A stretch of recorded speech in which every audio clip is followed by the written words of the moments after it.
One Sunday in Neptune by Alexei Panshin. Originally published in Robert Silverberg's 1969 anthology called Tomorrow's Worlds. Republished in 3 more anthologies: World's Best Science Fiction, 1970, Science Fiction Stories 32 in 1974, The Science Fictional Solar System in 1979. It appeared in a collection of the author's short stories called Farewell to Yesterday's Tomorrow in 1975. Read by Darrell T. Smith II for my channel, Quasar Spectra. One Sunday in Neptune. Ben Wiseman and I were the first people to land on Neptune, but he doesn't talk to me anymore. He thinks I betrayed him. The assignment to Triton base, an opportunity for me, was for him simply one final dead end. I couldn't yet see the limits of my life, but he could see the limits of his. His life was thin, and he had a hunger for recognition. He was a man of sudden enthusiasms, haphazardly produced. He knew next to nothing about biology, but having a great deal of time to stare at the green bulk of Neptune in our sky, he had conceived the idea that there was life on the planet, and he had become convinced that if he proved it, he would have the automatic security of a place in the reference library. His theory was lent a certain force by the fact that we had found life already on our own moon, on Venus and Mars, on Jupiter, Saturn, and Uranus, and even on Ganymede. Not on Mercury. Too small, too close, too hot. Not on Pluto. Too small, too far, too cold. But the odds seemed good to him, and the list of names he would join short enough to give him the feeling of being distinguished. "Life is insistent," Ben said. "Life is persistent." He approached me because he had no one else. He was an extremely difficult man. At the age of 35, he still hadn't discovered the basic principles of social dealing. On first acquaintance, he was too close too quickly. Then he took anything less than total reciprocation as betrayal. The more favorable your initial response to him, the greater wound he felt when he was inevitably betrayed. He had no friends, of course. I betrayed him early in our acquaintance, something I was unaware of until he told me. After that, he was always stiff and generally guarded, but since he found me no worse than the general run of humanity, and since the company on Triton numbered only 20, he used me to talk to. I was willing to talk to him, and in this case I was willing to listen. Triton, Neptune's major satellite, is a good, substantial base. It comes close to being the largest moon in the solar system, and it is 2 fingers larger than Mercury. It's the last comfortable footing for men in the solar system, and the obvious site for the major base. With Operation Springboard complete and our first starship on its way to a new green and pleasant land, major activity had ceased at Triton Base. We 20 were there to maintain and monitor. Some of us, like me, were there because we were bright young men with futures. Some, like Ben Wiseman, were there because no one else would have them. But in general, life was a bore. Maintenance is a bore. Monitoring is a bore. Even the skies are dull. Neptune is there, big and green. Uranus can be found if you look for it, but the sun is only a distant candle flame flickering palely in the night, and the inner planets are impossible to see. You feel very alone out there. I was interested in Ben's suggestion. Mike Marshall, our leader, had dropped the morale problem on me in one of his fits of delegation, and since I was bored myself, I was in favor of any project that might give us something to do on Sundays. I said, "This is a good idea, Ben. There's one problem, though. We don't have the equipment for an assault like that. You know how tight the budget is, too. I could ask Mike." "Don't ask Mike." "Well, I'd have to ask Mike. and he could ask, "But I don't think we'd get what we have to have." "But it's much simpler than that," Ben said. "The Uranus bathyscaphe is still on Titania. It's old, of course, but there's no reason it couldn't be used here. The two planets are practically twins. Opposition is coming up. The bathyscaphe could be brought here for almost nothing. I thought you could requisition it through your department." That was Ben for you, a very strange man. I think he supposed that I would very quietly requisition the bathyscaphe that had been used to probe the atmosphere ocean of Uranus, and just not say anything to Mike. Then he and I would slip quietly over to Neptune on our weekends. If he could have obtained and operated the machine by himself, I'm sure he would have preferred that. "If the equipment is still on Titania, we may be able to get it," I said. "I'll ask Mike when I take up department operations with him tomorrow." "Don't ask Mike." "Look, Ben, if you want this at all, it has to go through Mike. There's no other way. You know that." "No," he said. "Just forget the whole thing. I'm sorry I brought the subject up." Ben was jealous of his ideas. If they passed through too many hands, they lost their savor for him. This was a good idea, or so it seemed to me, but he would prefer to let it lapse than to have the rest of our little colony involved. I talked to Mike the next day. Mike was another odd one. At some previous time he may have had drive, but he no longer cared very deeply. He delegated as much responsibility as he possibly could. He worked erratically, and he greeted my proposal with no great interest. "Well, who cares if we find life on Neptune? We already know that ammonia-methane worlds can support life, and none of it has been very interesting after the novelty wears off."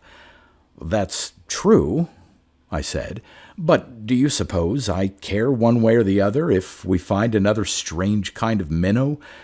The important thing is that it would give as many of us as turned out to be interested something constructive to do. It's a project I could enjoy." "Do you think anybody else would?" Mike asked. "How many first landings have there been? If you count everything, there must have been 50 or 60. Who remembers them all? Who cares?" "The point isn't whether anybody else would be interested," I said. "This isn't for outsiders. Mike, this morning I got out of my chair, and I found that my rear end had gone to sleep. I want something to do." It took argument, but Mike finally agreed to find out if the bathyscaphe was available. It turned out to be, and it arrived at Triton base aboard ship some 7 months later. That wasn't so very long. We didn't have anything else to do. We didn't have anywhere else to go. Ben, of course, was hopping mad, mostly with me. I'd stolen his idea. I'd ruined his idea. I'd betrayed his trust. I'd spoiled things. "It's the last time I ever tell you anything," he said, as he had said more than once before. The project turned out to be far more of a success than I had ever anticipated. Our job was to keep contact with the starship, which we did adequately, and to keep a large empty house in order, which we did inadequately. Not that anybody cared. After the bathyscaphe arrived, however, schedules started being observed. People cared whether or not they were relieved on time. There was less dust in corners, less dirt on people. Minor illness fell off dramatically, and my rear end stopped going to sleep on me. Even Mike, of all people, became interested. It was all very much like the boat you built in your basement when you were 14. It was what we did in our spare time. It was the project. Ben was in and Ben was out. Ben worked sometimes and sometimes he didn't. He didn't feel the venture was quite his anymore, but he couldn't bring himself to stay away, so even he wound up involved. Everybody else cared a lot. There was work to do. The bathyscaphe had to be overhauled completely. That took a lot of spare time. And when we were done, there was every prospect of even more spare time being whiled away in months and months of exploration. Like all the outer planets except Pluto, which is a misplaced moon, Neptune is a gassy giant. At one time it was expected to have a layer of ice and rocky core beneath its atmosphere. In fact, however, it has no solid surface. It's all atmosphere, a murky green sea of hydrogen and helium and methane and ammonia. There are clouds and snowstorms, but no place to put your feet. More than anything else, it is like the oceans of Earth, and the vehicle we intended to use to explore its unknown depths was a fantastic cross between a dirigible and the bathyscaphs of Picard and his successors. Neptune was no well-tended garden, safe and comfortable, but in fact it was more easily accessible than our Earth's hostile ocean deeps with their incredible pressures. The planet was only a step away from us on Triton, closer than the moon is to Earth. It was possible for the bathyscaph to reach Neptune under its own power, but not for it to return up the gravity well. Consequently, we decided to use a mothership, like a tender for a helmet diver, that would drop the bathyscaph and then recover it. In a way, I was sorry, because I found the idea of a hydrogen-fired balloon chugging its way through space amusing. In time, we were ready to make our first probe. The question then became one of who would be the two of us to go first. It was a painful question. Should it be settled by rank? Should it be settled by amount of work contributed? Should it be settled by lot? As the day of readiness came closer, the issue became more acute. Each method of choice had its champions.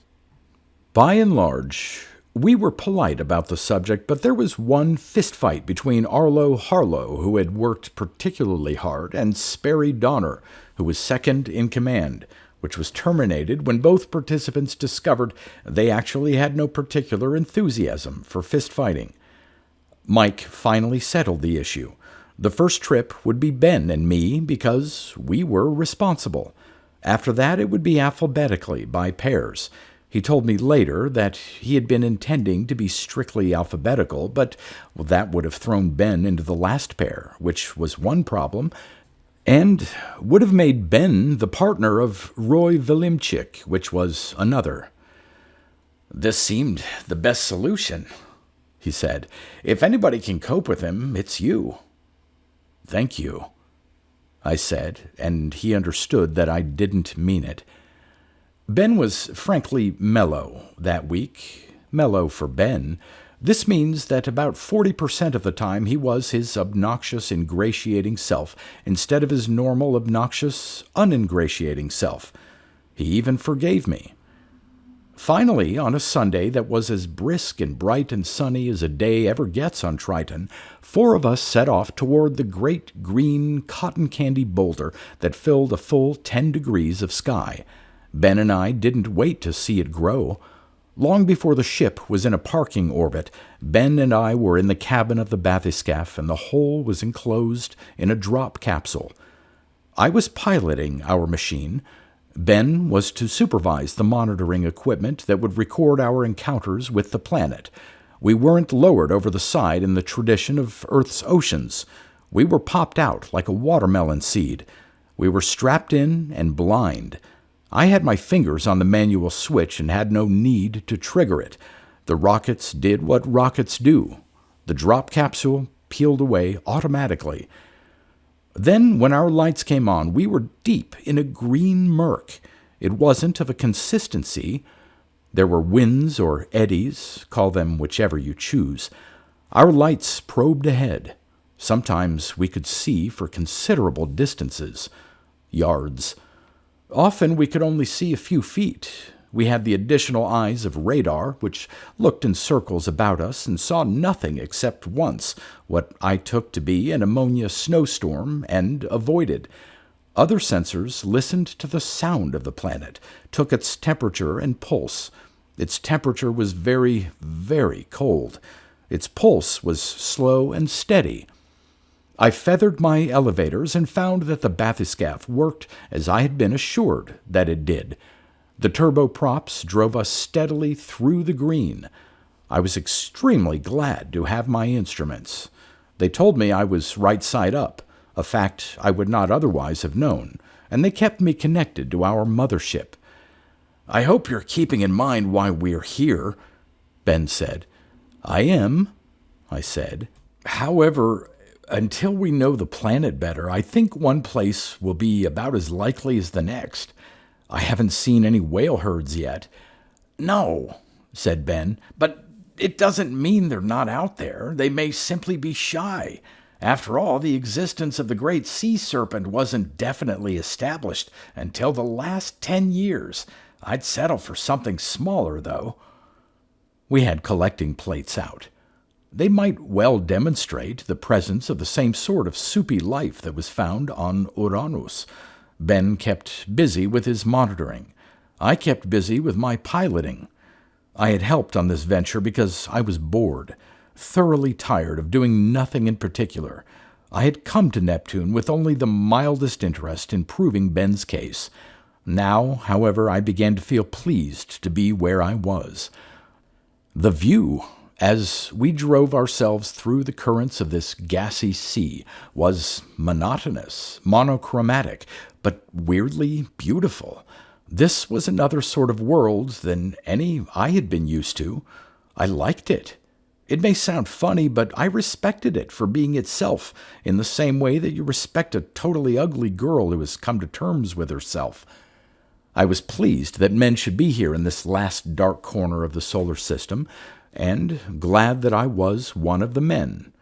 There is a place in reference books for this, too, if only in a footnote, with the hundreds of people who have made first contacts. It was a full 5 hours before we were back aboard our mothership. Arlo Harlow helped us out of the bathyscaphe. "How did it go?" he said. "We won't know until we check through the data," Ben said. "We didn't see anything identifiable, not where he drove." I said, "You'll have to see it for yourself. I don't think I can describe it for you. You'll see, it's a real experience." Arlo said, "Mike wants to talk to you. He's got news." Ben and I went forward to talk to Mike back at Triton base. The satellite was invisible ahead of us. With Neptune full, Triton was necessarily a new moon, and dark. "Hello, Mike," I said. "Arlo says you have news. Did the starship check in?" "No," he said. "The news is you. You two are a human interest story. The last planet landing in the solar system. Hold on. The first fact sheet has already come through. The headline is, 'Neptune Reached.' It begins, 'In these days of groups and organizations and institutions, in these days when man's first ship to the stars casts off with a crew of 10,000, stories of individual human courage seem a thing of the distant past.' And it ends, 'If men like these bear our colors forward, the race of man shall yet prevail.'" "I like that," Ben said. "That's very good." Mike said, "There's also a story that wants to know why money was ever spent on such pointless flamboyance as this landing." "Tell them in the first place that there wasn't any landing," I said. "We were in Neptune, not on it. Then make the point that the bathyscaphe was left over from the Uranus probe, and that we put it in shape ourselves." "I did that," Mike said. "They got it in the story, the first one. The writer applauds your courage in chancing your life in such a primitive and antiquated exploratory vehicle." "Oh, hell," I said. "Listen, they have some questions they want answered. They want to know why you went. Why did you go, Bob?" "Tell them that it seemed like a good idea at the time," I said. "I can't give them that." "We wanted to find out whether there was life on Neptune," Ben said. "Did you find any?" "As far as we know, we didn't," I said. "Then I can't give them that. Try again." I thought. After a moment, I said, "Tell them that we didn't think it was right for men to go to the stars without having touched all the bases here." As touch all the bases, that line is passed into the familiar quotation books. Ben and I are in the history books, too, in the footnotes along with the hundreds of other people who made first landings. If you count the starships, that list would run into the thousands. Ben isn't happy buried in the footnotes, and he and I don't speak anymore. He's mad at me. He never discovered life on Neptune, and nobody, it is clear, is ever likely to. On the other hand, I'm the author of one of history's minor taglines. He finds that galling. It isn't a great distinction to bear, I'll admit, but there have been dark nights in my life when I've lain awake and wondered whether or not I would leave any ripples behind me. That line is enough of a ripple to bring me through to morning.